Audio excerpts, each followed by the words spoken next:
बिस्मिल्लाहिर्रहमानिर्रहीम। अस्सलाम वालेकुम नाज़रीन इकराम, मैं हूं मखदूम शहाबुद्दीन और आप देख रहे हैं मेरा फेसबुक और यूट्यूब चैनल।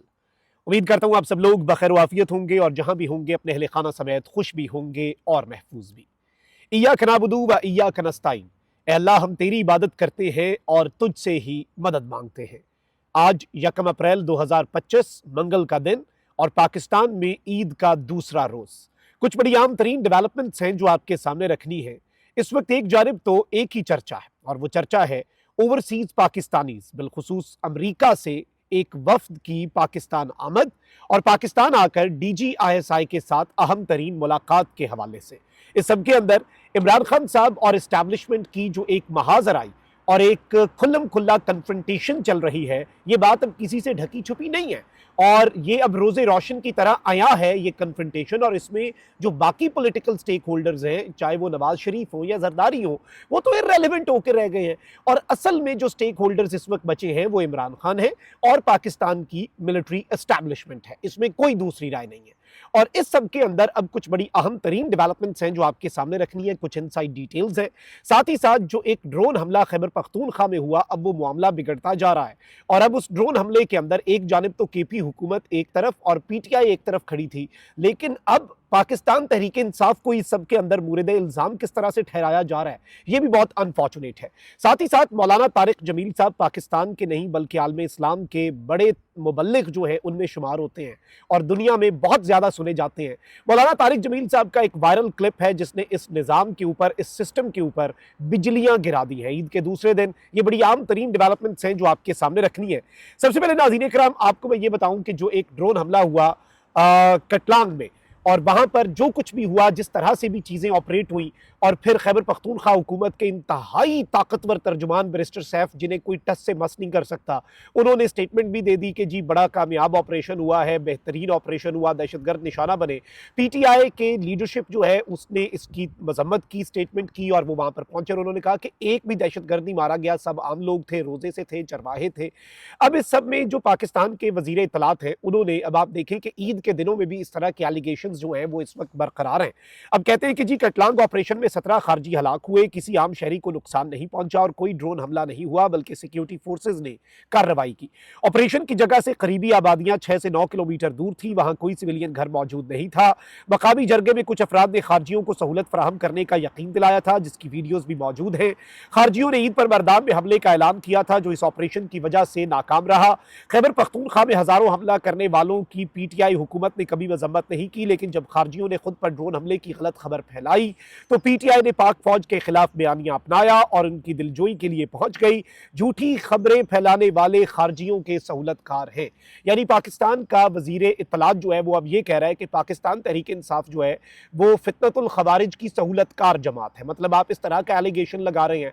ऑल्दो इस सब के ऊपर सेनेटर मुश्ताक जो है उन्होंने अता तारड़ साहब को चैलेंज किया है कि आप मेरे साथ आए। ऑल्दो अब ये तो कह रहे हैं कि कोई ड्रोन हमला नहीं हुआ, कोई बंदा नहीं मरा, कोई आम आदमी नहीं मरा, लाशें भी दिखा दी उन्होंने, सब कुछ दिखा दिया, फैमिलीज भी मंजर आम पर आ गई।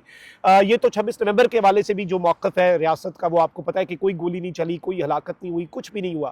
तो अता तारड़ साहब को सेनेटर मुश्ताक साहब जो है उन्होंने चैलेंज भी किया कि चलें वहाँ पर देख लेते हैं और आए साथ और पूरी दुनिया को दिखाते हैं कि कौन वहाँ पर किस तरह के ऑपरेशन में किस तरह का बंदा मरा है। लेकिन आप इस मामले की संगीनी को समझें कि अब पाकिस्तान तहरीक इंसाफ को भी इस सब के अंदर शामिल करके फितनतुल खवारिज और TTP और दहशत गर्दों की सफ में डालने की ये जो एक अटेम्प्ट है, ये कितनी काबिल मजम्मत है। और फिर ये कहते हैं कि दहशत गर्दी के खिलाफ जंग में कौमी यकजहती चाहिए, दहशत गर्दी के खिलाफ जंग में नेशनल कंसेंसस चाहिए। ऐप है थोड़ा नेशनल कंसेंसस। इस तरह से आप करेंगे कि पाकिस्तान की मकबूल तरीन सियासी जमात, मैं बार बार ये बात करता हूँ कि पाकिस्तान में जो मकबूलियत इस वक्त इमरान खान साहब की जमात को हासिल है वो पाकिस्तान की तारीख में किसी सियासी जमात को हासिल नहीं थी।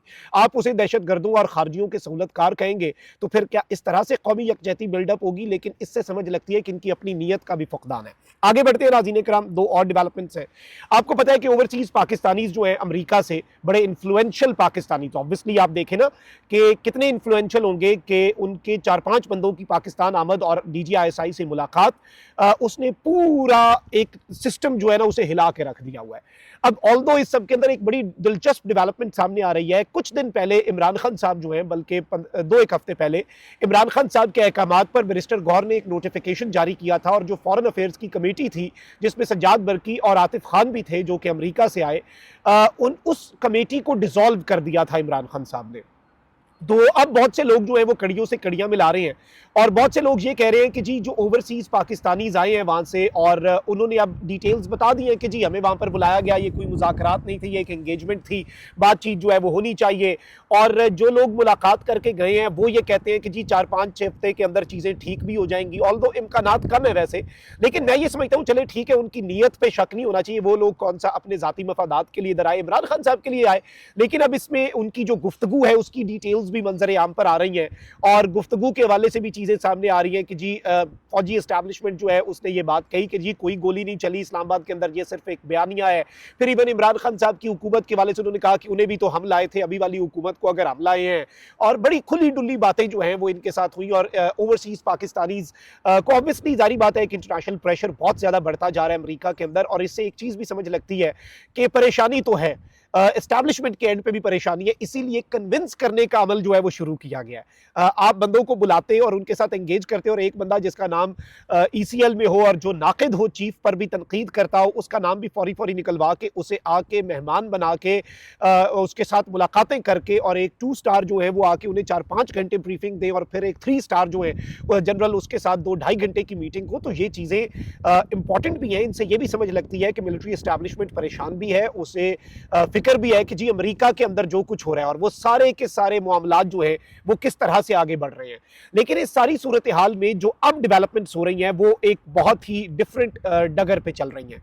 एक जानिब तो मैं आपको ये बता दूं कि इमरान खान साहब जो हैं, अब उनके हवाले से जो बात कही गई है, former prime minister Imran Khan साहब ने जो ये कमेटी तहलील की थी, क्या इमरान खान साहब को पहले से कुछ इतलात थी? इस कमेटी में जुल्फी बुखारी जो कि चलते फिरते इमरान खान साहब के दफ्तर खारजा, शहबाज गिल ये भी थे, लेकिन इस कमेटी को तहलील किया गया, गालिबन कोई नई कमेटी बनेगी।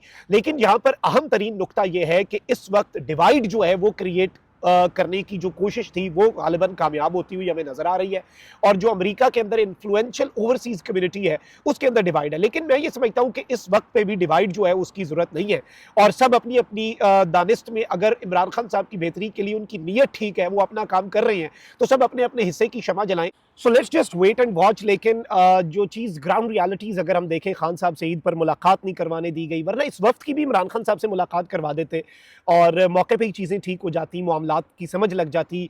और ये वफ़द जो है इन्होंने कहा भी कि हमारी आप खान साहब से मुलाकात करवा दें, हम आए तो हुए हैं। उस वक्त कहा गया नहीं जी छुट्टी है, ईद आ रही है, ये है वो है, आपने वापस जाना है, ये वो फलां ढिमका, बहुत डिबेट चलेगी। लेकिन मुलाकातें जब करवानी होती हैं तब हमने ये भी विटनेस किया कि जिस तरह से मर्जी करवानी हो, मुलाकातें करवाने वाले जो हैं वो करवा देते होते हैं। अडयाला जेल के दरवाजे जो हैं वो रात की तारीकी में भी खुलते आए हैं, अडयाला जेल के दरवाजे सुबह सवेरे भी खुलते आए हैं, और ये सब कुछ होता आया है। तो इस सब में ये भी एक सवाल है कि जी यहाँ से इंटेंट के ऊपर क्वेश्चन जरूर आता है, नीयत के ऊपर, कि क्या इसमें कोई प्रॉब्लम था, क्या ये सब कुछ करते हुए क्या ये सिर्फ और सिर्फ टाइम बाय करने की एक टैक्टिक थी। ये इन द कमिंग डेज चीज़ें जो हैं ये मजीद क्लियर तो हो जाएंगी। आगे बढ़ते हैं नाज़रीन इकराम और देखते हैं कि एक और डेवलपमेंट। मौलाना तारिक जमील साहब आपको पता है कि आलम इस्लाम के एक बहुत बड़े मुबल्लिग हैं। अब उनकी एक स्टेटमेंट है, अमीर अब्बास साहब ने उनका एक क्लिप शेयर किया है। अमीर अब्बास साहब जर्नलिस्ट हैं, उनके शो में वो गुफ्तगू कर रहे थे और बड़ी बेहतरीन गुफ्तगू मौलाना तारिक जमील साहब ने की। इससे पहले इरशाद भट्टी साहब को एक पॉडकास्ट के अंदर जो मौलाना साहब ने बात की, वो आपको पता है कि किस तरह से पूरे निज़ाम की और इस हुकूमत की और फॉर्म 47 वाली हुकूमत की चीखें बुलंद हुई, मौलाना साहब के ऊपर इन्होंने अटैक शुरू कर दिए। अब मौलाना तारिक जमील साहब जो है इन्होंने कहा है कि मैंने अपनी 70 साल जिंदगी में पाकिस्तान में ऐसा जुल्म नहीं देखा जो अब हो रहा है, लेकिन रात कितनी ही लंबी क्यों ना हो जाए, सुबह को आने से कोई नहीं रोक सकता। यानी कि पाकिस्तान के अंदर जो जुल्म हो रहा है ये पिछले 70 साल के अंदर भी ऐसा जुल्म नहीं हुआ जो इस वक्त पाकिस्तान के अंदर हो रहा है, और फस्तायत हो रही है। बड़े बड़े जालिम आए, तैमूर जिंदा इंसानों को खौलते तेल में फेंक दिया करता था, लेकिन वो भी मर गया, दफा हो गया।